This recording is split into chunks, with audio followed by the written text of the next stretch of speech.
Hello मेरे प्यारे दोस्तों। हेलो मेरे प्यारे बहनों। कैसे हैं आप सभी लोग। मैं उम्मीद करूंगा कि आप लोग बढ़िया ही होंगे, मस्त होंगे, शानदार होंगे और अपनी पढ़ाई भी जबरदस्त तरीके से कर रहे होंगे। तो प्यारे साथियों, आज हम लोग त्रिभुज का पढ़ेंगे, त्रिभुज की सर्वांग क्षमता। ठीक है। त्रिभुज हमने पढ़ लिया पूरा बेसिक त्रिभुज का, और त्रिभुज के प्रकार भी हम लोगों ने पढ़ लिए हैं। त्रिभुज के प्रकार में मेरे से दोस्त गलती हुई थी कि भुजा के आधार पर तो मैंने सही बताया, 3 प्रकार होते हैं, समबाहु, विषमबाहु, समद्विबाहु। और मैंने बताया कोण के आधार पर, न्यून कोण, अधिक कोण और समकोण। तो मेरे से जो न्यून कोण और समकोण और अधिक कोण है दोस्त, उनकी कंडीशन मैंने गलत लिख दी थी। ठीक है, आज सही करेंगे दोस्त कि न्यून कोण की कंडीशन होती है दोस्त। मान लीजिए ये कोई कोण एक्स है, ये 0 डिग्री से बड़ा रहता है और 90 डिग्री से छोटा रहता है। ये न्यून कोण की कंडीशन होती है। ठीक है। और समकोण की कंडीशन होती है कि जो कोण रहेगा वो सीधा एक कोण उसका 90 डिग्री का रहेगा, एक कोण। ठीक है, कोण 90 डिग्री का रहेगा। अधिक कोण की कंडीशन होती है दोस्त, कोई कोण है वो 180 अंश से छोटा होता है और 90 अंश से बड़ा होता है। ये कंडीशन होती है अधिक कोण की। ठीक है। तो दोस्त अब हम लोग शुरू करेंगे त्रिभुज की सर्वांग क्षमता। ठीक है ना दोस्त। तो आइए पूरा आसानी से सीखते हैं कि दो त्रिभुज रहेंगे वो कब सर्वांगसम कहलाएंगे। ठीक है। तो आइए सीखते हैं। पहले सुनिए कि सर्वांगसम कैसे पहचानेंगे। लिखेंगे दोस्त दो लाइन लिखेंगे स्टार बनाकर लिखेंगे दोस्त मेरे कि ऐसे दो त्रिभुज ऐसे दो ऐसे दो त्रिभुज ऐसे दो त्रिभुज जिन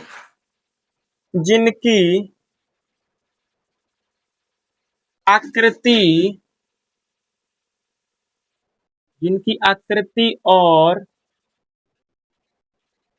आकार आकार समान हो। मैंने क्या लिखवाया 2 लाइन दोस्त कि ऐसे दो त्रिभुज, ठीक है, जिनकी आकृति और आकार समान हो, यानी वो शक्ल से एकदम समान हो। जैसे मैंने 2 मार्कर लिया है, ये आकार में भी सेम है और आकृति में भी सेम है। ठीक है। तो ऐसे त्रिभुज जिनकी आकृति और आकार समान हो, तो उन त्रिभुजों को आपस में सर्वांगसम मानेंगे। वो दो त्रिभुज सर्वांगसम कहलाएंगे। जैसे मैं आकृति बनाकर दिखा रहा हूं आप लोग को। मैंने जैसे 2 त्रिभुज बनाया, मान लो एक त्रिभुज मैंने बनाया छोटा सा। ठीक है, मैंने छोटा सा एक त्रिभुज बनाया ए बी और सी। ठीक है। दूसरा त्रिभुज बना लिया मैंने दोस्त। ठीक है, ये मान लेना अपने से कि ये दोनों बराबर हैं, पी क्यू आर मान लिया मैंने। ठीक है। और सुनो, अब ये इसको बताना है कि ये सर्वांगसम है कि नहीं। सर्वांगसम की कंडीशन, 2 त्रिभुज मैंने जैसे बनाए, इसमें से कोई एक त्रिभुज उठाकर दूसरे त्रिभुज के ऊपर सटा दो। ठीक है। अगर दोनों आपस में एक दूसरे से मिलने पर मैच हो जाएं, तो हमारा क्या होगा, वो त्रिभुज सर्वांगसम होंगे। अगर मैच ना हो, कोई एक त्रिभुज की भुजा लंबी हो जाए, चाहे बाहर निकल जाए, मैच ना हो, तो वो सर्वांगसम नहीं होंगे। सर्वांगसम की कंडीशन, वो शक्ल से देखने में भी एकदम सेम होंगे, तो उन्हें ही हम कहेंगे या सर्वांगसम त्रिभुज मानेंगे। ठीक है। जैसे मान लो, अब बताइएगा मुझे आप कि ये सर्वांगसम है कि नहीं। ये भुजा हम मान लेते हैं दोस्त 2 सेंटीमीटर, ये भुजा मान लेते हैं 3 सेंटीमीटर, ये भुजा मान लेते हैं 5 सेंटीमीटर। ठीक है। इसकी भुजा मान लेते हैं 2 सेंटीमीटर, और ये भी 3 सेंटीमीटर, और ये भी 5 सेंटीमीटर। इसकी तीनों भुजाएं समान है, इसकी तीनों भुजाएं समान है। तो ये त्रिभुज सर्वांगसम होंगे कि नहीं, आप बताइए। जब दोस्त भुजा समान है दोनों त्रिभुजों के, तो एक दूसरे के ऊपर जब सटाएंगे तो क्या होंगे, ये सर्वांगसम, एक दूसरे के सर्वांगसम होंगे। तो इसको लिखेंगे कैसे? देखिए, कोण ए बी सी, कोण ए बी सी सर्वांगसम है, तो आप लिखेंगे सर्वांगसम है त्रिभुज पी क्यू आर के। ठीक, बताइए, ऐसे लिखिए, त्रिभुज एबीसी, त्रिभुज एबीसी सर्वांगसम है त्रिभुज पी क्यू आर के। तो सर्वांगसम है, इतना बड़ा कौन लिखने जाए? सर्वांगसम है, बस उसका चिन्ह डायरेक्ट लिखते हैं। कैसे? ऐसे सर्वांगसम का चिन्ह होता है, दो गो लाइन, एगो ऊपरा से ऐसे, ये सर्वांगसम का चिन्ह है। ठीक है, ये सर्वांगसम बस ऐसे लिख दोगे तो टीचर पहचान जाएंगे कि लड़के ने लिखा सही है। इसका मतलब होता है सर्वांगसम है त्रिभुज पी क्यू आर के। ये मतलब त्रिभुज एबीसी सर्वांगसम है त्रिभुज पी क्यू आर के। ये तो था त्रिभुज से पहचानना कि त्रिभुज कैसे पहचानेंगे सर्वांगसम है या नहीं। जैसे मैं आप लोगों से अब पूछूंगा संगत भुजा और संगत कोण। ठीक है, कल हम दोस्तों त्रिभुज की कसौटियां, सॉरी सर्वांगसम की कसौटियां कल हम पढ़ेंगे। ठीक है ना, आज हम सिर्फ त्रिभुज की सर्वांगसमता बस पढ़ेंगे, कैसे त्रिभुज को पहचानेंगे कि सर्वांगसम है कि नहीं। और त्रिभुज की चार पांच कसौटियां हैं, उनको हम कल देखेंगे। ठीक है ना दोस्त, थोड़ा थोड़ा करके हम सारा त्रिभुज निपटा देंगे। त्रिभुज देखिए, मैंने अभी बताया त्रिभुज एबीसी पी क्यू आर अगर सेम आकृति सेम आकार के हैं तो वो त्रिभुज सर्वांगसम होंगे। ठीक है, अब ये तो था। अगर जैसे अब मैं बात करूंगा आप लोगों से संगत कोण और संगत भुजा कौन कौन सी होती है। ठीक है, अगर देखिए ये दो त्रिभुज हैं, इन त्रिभुज में से किसी एक त्रिभुज को इसके ऊपर लेटा दिए तो ये ए बी सॉरी एसी जो है, एसी एसी पर कौन लेटेगा भाई? आप बोलोगे सर ये वाली भुजा लौटेगी, पी आर लेटेगी कि नहीं?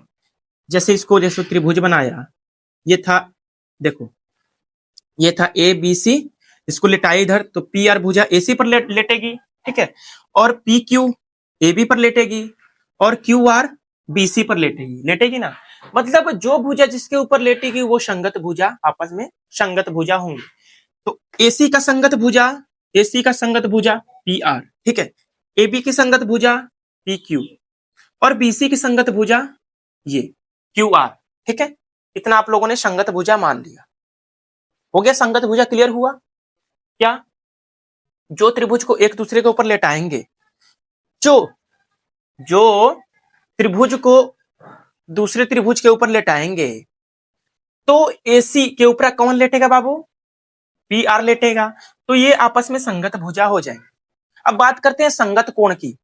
जैसे मान लो ये हमारा 60 अंश है, ये हमारा 70 अंश है और ये हमारा 50, सॉरी 50 हाँ 50, ये 50 अंश है। ठीक है, और तीनों को जोड़ने पर मतलब ऐसा लिखना है कोण आप लोग को कि जोड़े तो 180 डिग्री आ जाए, 180 डिग्री से ना कम हो और ना ज्यादा हो। ठीक है, देखिए ये हम लोगों ने माना और ये मान लेते हैं 60 अंश इसको भी, ये भी 70 अंश और ये भी 50 अंश। अब देखिए ए, कोण ए का संगत कोण कोण पी, कोनवा, अब कोनवा को देखना है, कोनवा को, हाई कोनवा बाबू, हाई कोनवा हेकरे कोनवा कहीं जाई जाई कि ना बाबू? हाई कोनवा पी ए के पास लेटी लेटी कि ना? अब हाई जौन हाई आर है, आर कहाँ लेटी बाबू? सी पर लेटी। कोनवा देखे कि अब ठीक है, कोना हाई बाबू क्यू है, हाई क्यू कहाँ लेटी? कोण बी पर लेटी। तो जहां जहां कोनवा लेटी है सो उहे संगत कोण हमन के रही। ठीक है बाबू, तो कोण ए का संगत कोण बाबू कोण पी है, कोण ए का संगत कोण कोण पी है, कोण बी का संगत कोण कोण क्यू है, कोण सी का बाबू कोण आर है। अब पता चल गया होगा आप लोगों, ठीक है, संगत कोण का मतलब भी पता चल गया बाबू। अब ये तो हम लोगों ने क्या पढ़ा कि त्रिभुज की सर्वांगसम कैसे पहचानेंगे। ठीक है, और संगत भुजा कौन कौन से होते हैं आपस में, संगत कोण भी पहचान लिया हमने। ठीक है, अब एक छोटी सी बात समझेंगे दोस्त। अगर मान लो त्रिभुज बनाकर नहीं आया, मैं उम्मीद करूंगा कि ये आप लोग समझ गए होंगे। अगर मान लो त्रिभुज बनाकर नहीं आया, मान लो हम दो वृत्त बनाते हैं, सॉरी रुक जाओ, अगर पहले सुनो, जैसे त्रिभुज एबीसी दिया है, त्रिभुज एबीसी और त्रिभुज एक्स वाई जेड लिख लो यहाँ पर, एक्स वाई जेड। अब बताओ कि ये सर्वांगसम जब होंगे तो कैसे होंगे। ठीक है, अब सुनो, कोण ए का संगत कोण कौन सा होगा? कोण ए का संगत कोण कोण एक्स होगा। ठीक है, कोण बी का संगत कोण कोण वाई होगा। कोण सी का संगत कोण कोण जेड होगा। ये देखिए, कोण सभी संगत कोण बराबर है। ठीक है, ऐसे निकालेंगे आप लोग, अगर नहीं दिया रहेगा बोलेगा सर्वांगसम है तब, अगर त्रिभुज नहीं बना होगा तब। देखिए, अब बोलेंगे कि, आप बोलोगे कि सर अब भुजा कैसे पहचानेंगे, हमने तो संगत कोण पहचान लिया। हाई का नंबर पर बाबू ए, एक नंबर पर कहिनियों से एक नंबर गिना, यक्स तो यक्स और ए, कोण ए और कोण एक्स संगत कोण होंगे। और बाबू है बी है बी का नंबर पर 2 नंबर पर तहनियों से 2 नंबर गिना, वाई है तो बी और ए तो का है बाबू, यो संगत कोण है, आपस में बराबर है। और कोण सी और कोण जेड भी संगत कोण मान ला बराबर है। ठीक है, इतना हमन के भइल। अब बात कर लीजिए भुजा का। देखा, हाई ए बी है, ए बी हाई एक्स वाई, तो भुजा बराबर होंगे, ए बी बराबर एक्स वाई बराबर है भुजा। और यहां से देखो बाबू, ये कोण बी सी, सॉरी भुजा बी सी वाई जेड बराबर है, बी सी बराबर वाई जेड। ठीक है, अब देखा लो है सी ए है जेड एक्स, सी ए बराबर जेड एक्स, ये भुजा हमन के बराबर है। अगर त्रिभुज बना के नहीं दिया होगा तब आप लोग ऐसे निकालेंगे। ठीक है, अब बात करते हैं कि ये त्रिभुज आपस में क्या होंगे बाबू, सर्वांगसम होंगे, क्योंकि भुजा से भी बराबर है, इनके संगत कोण भी बराबर है, तो ये त्रिभुज कैसे होंगे, सर्वांगसम होंगे, सर्वांगसम होंगे। ठीक है, इस सर्वांगसम का चिन्ह है, सर्वांगसम दोनों त्रिभुज एबीसी सर्वांगसम है त्रिभुज एक्स वाई जेड। ठीक है, ये तो इतना आप लोगों ने समझ लिया। अब बात करते हैं दोस्त, जैसे मैंने दो वृत्त बना देता हूं, आप लोग बताइएगा कि ये सर्वांगसम है कि नहीं। देखिए, जैसे मैंने दो वृत्त बनाया, ठीक है, दो वृत्त बनाया, दो वृत्त बनाया, ठीक है, इसकी त्रिज्या मान लिया मैंने 2 सेंटीमीटर और इसकी भी त्रिज्या मान लेता हूं 2 सेंटीमीटर। अब ये आप लोग को बताना है कि ये दो वृत्त जो हैं आपस में सर्वांगसम है कि नहीं, बताइए। अब बाबू इसमें आप लोग कैसे पहचानेंगे, सुनेंगे दोस्त। देखिए, जैसे कि ये समान त्रिज्या है, 2 सेंटीमीटर 2 सेंटीमीटर समान है, तो इसमें होगा बाबू वृत्त में समान त्रिज्या वाले दो वृत्त, समान त्रिज्या वाले ऐसे दो वृत्त सर्वांगसम होंगे आपस में, जिनकी त्रिज्या, दोनों वृत्तों की त्रिज्या अगर समान है तो दोनों त्रिभुज आपस में सर्वांगसम होंगे। तो ये दो वृत्त ये सर्वांगसम है, आपस में सर्वांगसम है, समान त्रिज्या वाले वृत्त सर्वांगसम होते हैं। ये आप लोगों ने समझा। जैसे मैं अब वर्ग बना देता हूं, ये वर्ग बना दिया, तो बाबू बताएंगे आप कि वर्ग जो है, वर्ग की सभी भुजाएं बराबर होती हैं। आप बोलोगे जी सर बिल्कुल होती हैं। ये देखिए, ये भी मान लो कि 3 सेंटीमीटर है, ये भी 3 सेंटीमीटर, 3 सेंटीमीटर, 3 सेंटीमीटर, ये भी 3 सेंटीमीटर, ये भी 3 सेंटीमीटर, ये भी 3 सेंटीमीटर, ये भी 3 सेंटीमीटर। तो देखिए, इसके सभी भुजा बराबर हैं, तो ये भी आपस में सर्वांगसम होंगे, सर्वांगसम होंगे, क्योंकि समान, जब दो वर्ग आपस में सर्वांगसम होते हैं, क्योंकि वर्ग की सभी भुजाएं बराबर होती हैं आपस में। ठीक है, तो ये वर्ग के भी एग्जाम्पल से हमने समझ, अब समझ लिया आप लोग दोस्त, समझ लिए कि नहीं बाबू।